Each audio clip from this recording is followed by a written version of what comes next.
Hello everyone and welcome to my home. My name is Ilaria and this is Era and Hiro. Today we are going to talk about how to use crates for your dog's training. These suggestions will be useful to improve the relationship with your four-legged friend.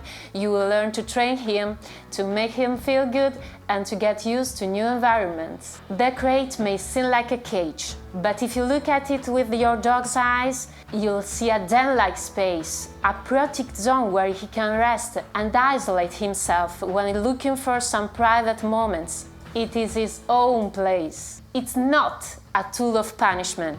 On the contrary, it's a place of comfort and relaxation for the friend and must be used intelligently. Most dogs benefit from crate training. Let's see if it's good for yours too. Here are the uses that you will get from training with the crate. It is useful, first of all, because the dog considers it as his own place. So, if you have to carry him elsewhere, such as on vacation, to the vet or to a house he has never seen, he will think of the crate as his personal safety and comfort zone. Using the crate, he learns to manage his own business and to control his movements, in order to avoid destructive attitude towards furnishings. For puppies or newly adopted mature dogs, it will be useful to make them understand which spaces in the house are dedicated to them. The crate is therefore a tool that helps the dog to behave and be comfortable with us. Some adult dogs, if already fully trained, may not need it. However, if you have any other doubts, my advice is to ask an expert. Now, let's see the different categories of crates to find the one that suits you best. Plastic crate, the classic pet carrier useful for the beginning, easy to clean and ideal for car journeys. It's also the only one you can use if you have to travel by plane. Crate in wire mesh. This is the most typical version, easy to close, also usable in the car. It's strengthening its great visibility for both the dog and you. Unlike the first, it can be used for air travel, and aesthetically it is perhaps not the best. Fabric crates. These can be of various types and materials, comfortable to carry around because they are very light, fantastic for staying in hotels or camping, but they are not good for training or as a stable home. Puppy pens. Useful for containing the puppies and limiting the space accessible to them. They are not robust enough for adult dogs. Now let's talk about the superior, a crate designed to allow the dog to be with family or isolated if necessary.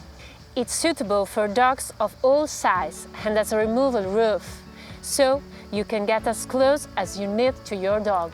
The upper frame and the base are made of resistant and well-finished material, thermoplastic resin that making the object that goes well with modern furnishings. The base is also equipped with 4 wheels that helps to move it around, and a drainage system so it is always dry.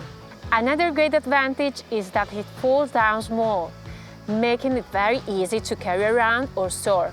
You can also get a scratch-resistant, waterproof cover, which can give some shade if your friend needs it.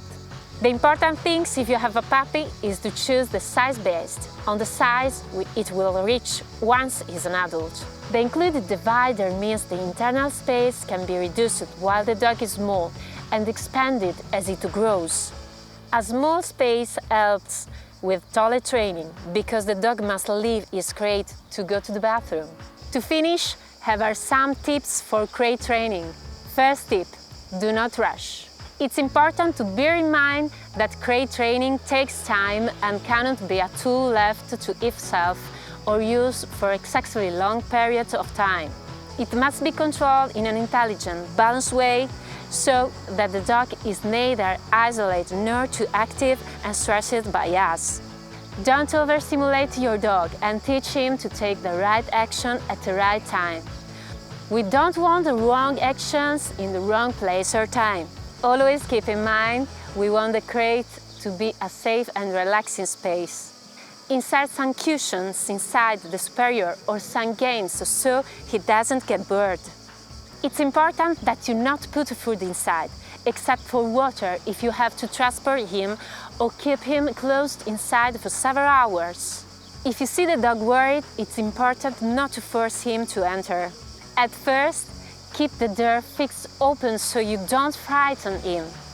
Show happiness when he enters, but keep a neutral expression when he comes out.